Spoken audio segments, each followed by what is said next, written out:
Good morning, students. So this is chapter digestion and absorption part 2. So we're going to continue with the wall of alimentary canal. So basically the wall of alimentary canal starts from esophagus to rectum and it possesses 4 layers, namely serosa, muscularis, submucosa and mucosa. I will show you on the next page. So जो serosa है वो outer most layer है, जो हमारी canal है उसकी outer most layer वो है सेरोसा और वो बनी है मीजोथीलियम, बहुत ही एक पतली सी layer, thin mesothelium and that is also called epithelium of visceral organ and इसके साथ सम कनेक्टिव टिश्यू भी होते हैं. And the muscularis is formed by smooth muscle usually arrange into an inner circular and an outer longitudinal layer. तो जो muscularis है वो उसमें 2 लेयर्स आ जाती हैं, inner circular and outer longitudinal. And here is the oblique muscular layer may be present in some regions. Note that may be present in some regions. The submucosal layer is formed of loose connective tissue. So you can see the layers here. Outermost layer is serosa and muscularis possess 2 layers, inner longitudinal and outer inner circular and outer longitudinal. And then there is a submucosa. Then innermost layer is a mucosa which contains some glands and inside that is the lumen from which the food passes through. And here you can also see innermost layer contain nerves, blood and lymph. In duodenum glands are also present in submucosa. In duodenum glands are also present. So the innermost lining that is called mucosa. This layer form irregular fold. You can see in the diagram also, that is called rugae. These are irregular fold, these are called rugae. And in stomach these are called rugae, while in the case of small intestine it is called villi. It is finger like projections which help in increasing the absorption area to increase the food into maximum limit. So the cells that are present in small intestine in the lining of villi are various and microscopic projections called microvilli. You can see in this diagram these are microvilli. And अगर आप विलाय के अंदर भी जाओ तो उसके अंदर होता है lacteal, capillaries, artery, crypt, vein, ये सब इसके अंदर होता है. ओके, सो विलाय जो है इसके अंदर बहुत सारा कैपिलरी है, ब्लड वेसल्स हैं जिसको हम लैक्टियल्स बोल देते हैं, जो एब्जॉर्प्शन में हेल्प करता है. जो हमारा फूड ब्रेकडाउन हो गया उसको हमारे ब्लड के अंदर एब्जॉर्ब करने में हेल्प करता है. So next is are digestive glands. अभी हम बात करते हैं डाइजेस्टिव हमारे ग्लैंड्स की. बेसिकली हमारे पास 3 ग्लैंड्स हैं, that is salivary gland, liver and the pancreas.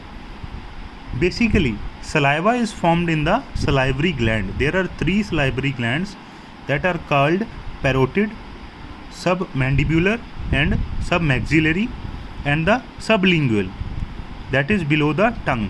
Now parotid gland is present in the cheek, submaxillary or mandibular is present in the lower jaw, and sublingual is present below the tongue. These all glands are present outside the buccal cavity. Basically buccal cavity हमको समझना है क्या है. आपने जीभ को अपनी जगह पे रखा, माउथ बंद कर लिया, बिल्कुल टीथ को जोड़ लिया आपस में, तो जो अंदर जो स्पेस बचती है उसको हम क्या बोलते हैं, बक्कल कैविटी. हमारे अंदर वाले टीथ और माउथ के अंदर जो भी जगह है उसको हम बक्कल कैविटी बोलेंगे. टंग के नीचे वाला जो स्पेस है उसको हम बक्कल कैविटी में इंक्लूड नहीं करेंगे, और जो टीथ के बाहर और चीक्स के बीच में जो स्पेस है उसको भी हम बक्कल कैविटी में इंक्लूड नहीं करेंगे. तो आगे है हमारे पास लीवर. जो लीवर है ये हमारा लार्जेस्ट ग्लैंड है बॉडी का. ये हमारी बॉडी का सबसे बड़ा ग्लैंड है, ऑलमोस्ट 1.5 किलो का होता है एक अडल्ट ह्यूमन में. And it is situated in the abdominal cavity. Basically आपको अंडरस्टैंड करना है कि what is the abdominal cavity. It is a space that is present below the diaphragm. हमारे डायफ्राम के नीचे एंड जो प्राइवेट पार्ट्स हैं उनके ऊपर जो पेल्विक रीजन है उसके ऊपर वाली जो स्पेस है उसको हम बोलते हैं this abdominal cavity. And the next is hepatic lobule. जो ये हमारा लीवर है 2 लोब्यूल्स का बनता है. एंड इसमें जो हिपैटिक लोब्यूल है ये स्ट्रक्चरल एंड फंक्शनल यूनिट है लीवर की, जिसमें हिपैटिक सेल्स होते हैं और ये अरेंज होते हैं कॉर्ड्स की फॉर्म में, एक तरह वायर्स की फॉर्म में या सेल्स की फॉर्म में ये अरेंज होते हैं। और जो लब्यूल है उसके बाहर भी एक कवरिंग होती है, थिन कनेक्टिव टिश्यू, जिसको हम बोलते हैं ग्लिसन्स कैप्सूल। अब लीवर करता क्या है, बेसिकली हमको ये समझना है। सो liver secretes a juice that is called bile juice. Now bile juice is secreted by which cell of the liver? That is called hepatic cells. And this juice passes through hepatic ducts, and then it is stored in an organ that is called gallbladder. It is a muscular small organ. The duct of gallbladder along with the hepatic duct from the liver forms a common bile duct. You can see this in the diagram also.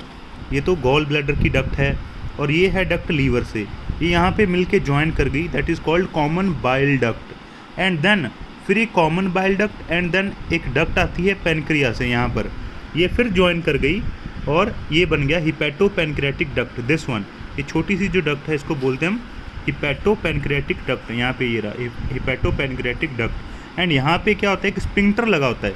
Sphincter you mean to से it is kind of ढक्कन जो entry को regulate करता है।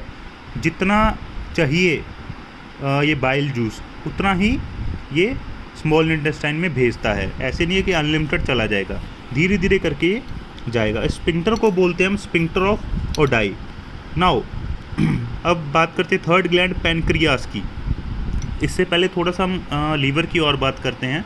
Liver bile juice secrete करता है। Bile जो है ये ड्यूअल फंक्शन करता है, ये एक्सोक्राइन ग्लैंड भी है एंड एंडोक्राइन ग्लैंड भी है, तो इसको हम कंपाउंड ग्लैंड भी बोल देते हैं, जो एक्सो एंड एंडो दोनों का काम करता है। अब एक्सोक्राइन कैसे है, एक्सोक्राइन ऐसे है क्योंकि ये